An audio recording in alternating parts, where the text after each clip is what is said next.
আজ আমি তোমাদেরকে নিয়ে যাব উত্তর কলকাতায় গঙ্গার পাড়ে আহিরিটোলা ঘাটের পাশে অবস্থিত এক মন্দির, যা কিন্তু ভূতনাথ মন্দির নামে পরিচিত বা ভূতেশ্বর মন্দির নামে কিন্তু পরিচিত। আর এই মন্দির সম্বন্ধে কিন্তু এই ভিডিওর মধ্যে সমস্ত তথ্য আমি তোমাদের সঙ্গে শেয়ার করব। কিভাবে যাবে, কখন খোলা থাকে এই মন্দির, এবং কখন গেলে তোমরা গিয়ে বাবার আরতি দেখতে পাবে, আর জ্বলন্ত চিতার ছাই দিয়ে কীভাবে বাবার আরতি করা হয় আর কখন করা হয় সব কিন্তু থাকবে এই ভিডিওতে। তো চলো শুরু করা যাক আজকের ভিডিও। আজকের গন্তব্য কিন্তু ভূতনাথ মন্দির। সো হ্যালো এভরিওয়ান, দেখতেই পাচ্ছ আমি কিন্তু দাঁড়িয়ে রয়েছি এখন হাইরিটোলা ঘাটের কাছে। তো চলো ফার্স্টে বলে দিই এই মন্দিরে তোমরা যাবে কিভাবে।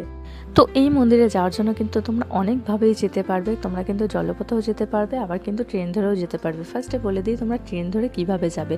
তো মাঝেরহাট লোকাল কিন্তু তোমরা ধরে নিতে পারো, আর মাঝেরহাট লোকাল ধরে কিন্তু তোমাদের নেমে যেতে হবে শোভাবাজার স্টেশনে। আর সেখান থেকে নেমে কিন্তু 2 মিনিটের হাঁটাপথে পৌঁছে যেতে পারো তোমরা। আর তোমরা আরও একভাবে যেতে পারো, যেহেতু মাঝেরহাট লোকাল কিন্তু দিনের সংখ্যায় খুবই কম, তার জন্য কিন্তু তোমরা যে কোনো দিক থেকে ট্রেন ধরে নেমে যেতে পারো বিধাননগর স্টেশন।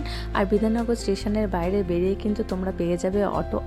আর সেই অটো ধরে কিন্তু মাথা পিছু 25 টাকা ভাড়া দিয়ে তোমরা পৌঁছে যেতে পারো আহিরিটোলা ঘাটের কাছে। আর সেখান থেকেই কিন্তু 2 মিনিটের হাঁটাপথেই মন্দির। এই যে আমি এই পথ ধরে কিন্তু হেঁটে যাচ্ছি, দেখতেই পাচ্ছ। আর তোমাদেরকে মেট্রো স্টেশন বলে দিই, যারা মেট্রোতে আসতে চাইছো তাদের মেট্রো স্টেশন নেওয়ার হচ্ছে গিয়ে শোভাবাজার সুতানুটি।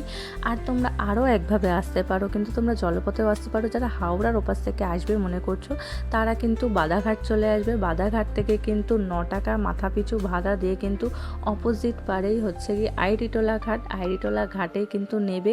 সেই আহিরিটোলা ঘাট থেকে বেরিয়ে কিন্তু 2 মিনিটের হাঁটা পথে কিন্তু ভূতনাথ মন্দির। দেখতেই পাচ্ছ আমি কিন্তু তোমাদেরকে সাথে কথা বলতে বলতে পৌঁছে গেছে একদমই ভূতনাথ মন্দিরের সামনে। তো তোমাদেরকে তো বলে দিলাম তোমরা কিভাবে আসবে না আসবে। তো অবশ্যই একদিন এসে ঘুরে যাও এই মন্দিরে, আশা করি তোমাদের খুব ভালো লাগবে। তো আমি যে রাস্তা ধরে হাঁটছি, এই রাস্তা ধরে হেঁটে আসলেই কিন্তু তোমরা একদমই মন্দিরের সামনে পৌঁছে যাবে। দেখতেই পাচ্ছ, তোমাদেরকে একটু দেখিয়ে দিলাম। আর দেখো একদমই মন্দিরের সামনে আমি এখন পৌঁছে গেছি। আর মন্দিরের সামনে কিন্তু রয়েছে অসংখ্য দোকান। আর সেখান থেকে কিন্তু তোমরা আরতির ডালা বা পুজোর সামগ্রী সব কিন্তু পেয়ে যাবে। দেখতেই পাচ্ছ অসংখ্য দোকান রয়েছে। তো তোমরা যারা সকাল সকাল আসছো তারা কিন্তু বাবাকে একদমই দুধ গঙ্গা জল দিয়ে কিন্তু স্নান করাতে পারো। তোমাদের টাইমিংটা বলে দিই। তো চলো তোমাদেরকে জানিয়ে দিই মন্দির খোলা ও বন্ধের সময়।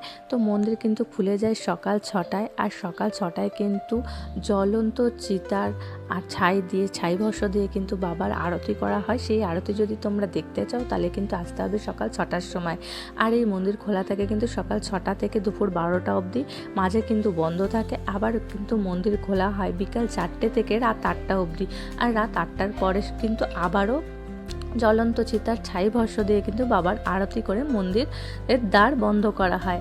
আর তোমরা যারা সকাল সকাল আসবে তারা কিন্তু সকালবেলা আসলে কিন্তু বাবাকে একদমই দুধ গঙ্গা জল দিয়ে স্নান করাতে পারবে। যারা বিকাল টাইমে আসবে 4টের পরে যে বাবার দর্শন করতে আসবে তারা কিন্তু একদমই বাবার মাথায় জল ঢেলে বা করে তোমরা কিন্তু স্নান করাতে পারবে না। তো যারা যারা মনে করছো বাবার মাথায় জল ঢেলে স্পর্শ করে পুজো দেবে তারা কিন্তু সকালবেলা অবশ্যই এসো। আর এখানে কিন্তু আরতি করার জিনিসও পাওয়া যায়, তোমরা কিন্তু অপোজিটের দোকানগুলো থেকেই পেয়ে যাবে। তোমরা কিন্তু এইভাবে নিয়ে আরতি করতে পারো। তো চলো মন্দিরটা একবার দেখিয়ে দিই।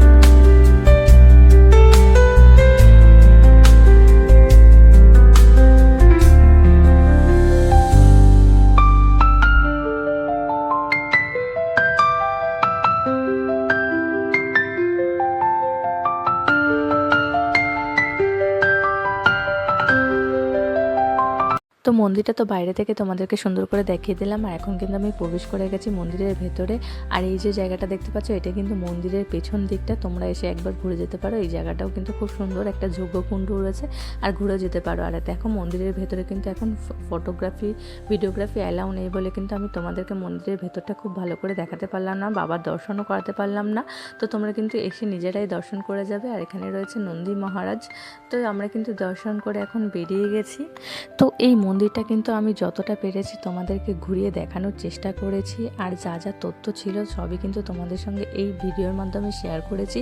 তো তোমরা যারা যারা মনে করছো আসবে, একদিন এসে ঘুরে যেতে পারো, খুবই ভালো লাগবে আশা করি। আমার তো ভীষণ ভালো লেগেছে, তাই জন্য কিন্তু তোমাদের সঙ্গে শেয়ার করলাম। তো এই ভিডিওটা তোমাদের কেমন লাগলো অবশ্যই কিন্তু জানাতে ভুলো না। ভালো লাগলে লাইক কমেন্ট শেয়ার করে পাশে থেকো। তো আজকের জন্য টাটা।